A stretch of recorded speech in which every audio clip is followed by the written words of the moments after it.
All right, let's dive right into this explainer. Today, we're unraveling a truly fascinating everyday physics mystery. It's something that happens right in your kitchen probably every single day, yet it completely defies our basic intuition about how heat and temperature work. We're talking about the hidden energy of thermal phase changes. We're starting right out of the gate with a paradox. Think about it. If we're constantly adding heat to a pot of melting ice on the stove, or blasting a roaring flame under a pot of boiling water, why do our thermometers suddenly stall completely? You'd logically think that more fire equals a higher temperature, right? But the melting ice stays locked at 0 degrees Celsius, and the boiling water stubbornly refuses to budge past 100 degrees. Where exactly is all that heat going? So, the culprit behind our temperature mystery brings us to Section 1, uncovering latent heat, or the hidden energy. Let's see exactly what this means. By definition, latent heat is the amount of heat absorbed or released by a substance during a change of state, like going from a solid to a liquid, without any change in its actual temperature. The absolutely crucial word here is latent, which literally translates to hidden. Instead of making the substance measurably hotter on a thermometer, that thermal energy is quietly working behind the scenes.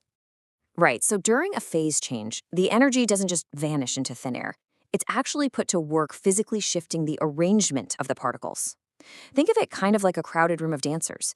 Instead of making the dancers move faster, which would be a spike in temperature, the energy is used to break them apart and completely rearrange the formation of the room.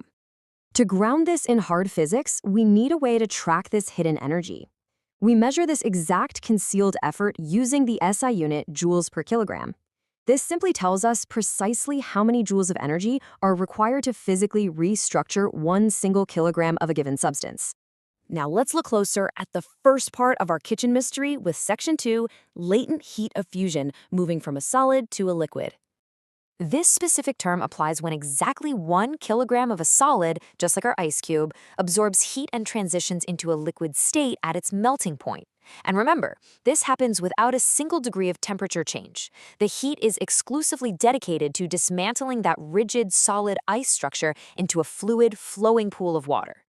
And this brilliantly illustrates why, even when sitting over a warm stove, that melting ice water will just flatline at exactly 0 degrees Celsius.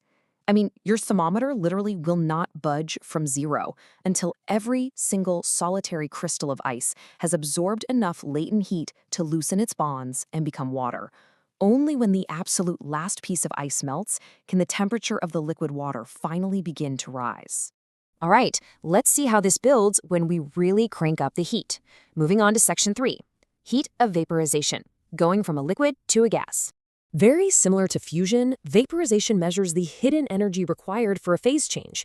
But here, it's the heat needed to convert 1 kilogram of a liquid directly into a gas at its boiling point, completely bypassing any temperature increase during the transition. Basically, we're turning liquid water into steam. So when water hits its boiling point, it rapidly absorbs that intense stove heat to change into steam. But it stubbornly plateaus at exactly 100 degrees Celsius. You can turn the burner up to maximum, but the liquid water itself won't get a fraction of a degree hotter. Every ounce of that extra thermal energy is being hijacked by the water molecules to break free into a gaseous state, keeping the temperature perfectly locked until all the liquid has evaporated. So, how do these two state changes actually stack up against one another when it comes to raw energy? Let's dive into Section 4, fusion versus vaporization, comparing energy. Let's look at them head to head. Fusion is that journey from solid to liquid, taking rigidly locked particles and just loosening them up enough so they can slide past one another. Vaporization, on the other hand, is the journey from liquid to gas, taking those already loose particles and separating them entirely, blasting them apart into a sprawling gas. Looking at this comparison, the most important takeaway is the sheer difference in required energy. Notice how both processes keep a perfectly constant temperature, but the latent heat of vaporization demands a significantly greater amount of energy than the latent heat of fusion. Honestly, it's not even close. And the reason for this massive energy difference is beautifully simple. Completely breaking the bonds between particles to set them completely free into a gas is just much, much harder work than merely loosening those bonds to make a liquid. Tearing those water molecules totally apart to create steam demands a tremendous amount of hidden energy. Well, let's wrap up this explainer with our fifth and final section, the final takeaway, and exactly why it matters out in the real world. Here's a rapid-fire summary of the physical laws governing these phase changes. Remember, latent heat alters a substance's physical state, not its temperature. Fusion changes a solid into a liquid, while vaporization changes a liquid into a gas. And throughout these dramatic transformations, the temperature remains totally constant, because all that incoming energy is entirely busy rearranging the particles. But why does this actually matter to us? Well, understanding latent heat isn't just for passing a physics exam. It's practically the invisible engine driving our world. It controls the everyday melting and boiling we see in the kitchen, sure, but it's also the core scientific principle making refrigeration technology possible to keep our food cold.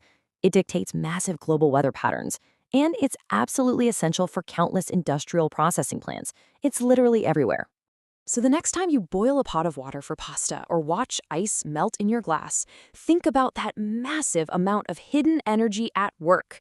Knowing that heat can hide in plain sight, holding temperatures perfectly still while completely transforming matter, what other incredible, invisible energy shifts do you think are silently shaping the world around you right now? Keep wondering, and thanks for joining me on this explainer.